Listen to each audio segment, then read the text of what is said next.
שאני מפחד, או יותר נכון, לא אוהב לראות ביג-בגים לפני השינה, כי אז יש לי סיוטים כל הלילה. זה בשבילך להיות פחדן, אז בוא תקרא לי פחדן ותדביק תביא פה לפני כולם. אם בשבילך זה שאני נבהל ממסיבות הפתעה שארגנתי לעצמי, וכשאני הולך לבית של אנשים שיש להם דגים, אני מבקש שיקשרו אותם קודם, שלפני שאני נכנס אליהם הביתה, זה להיות פחדן, אז תקרא לי פחדן ותדביק תביא. אם בשבילך זה שאני הולך ללונה פארק ואני מקבל סחרחורת מלראות את המתקן של הברבורים, זה להיות פחדן, אז בוא תקרא לי פחדן ותדביק תביא. אם בשבילך זה שאני מפחד מהבריון, מהאר של השכונה, זה להיות פחדן, אז בוא תקרא אותו בשבילך. וואו, רגע, שנייה, הולד.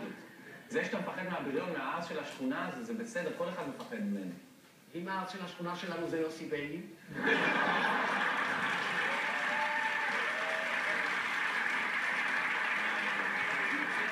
אז אני חושב שאני אצטרך להודות שאתה פחדן בכל זאת. אתה יודע שבכל פעם שיוסי ביילין נותן לך סטירת לחי, אתה משתמש בניסוי קימי על האוזניים שלך? אתה מוכן להשתתף בניסוי? מוכן להשתתף בניסוי? מוכן!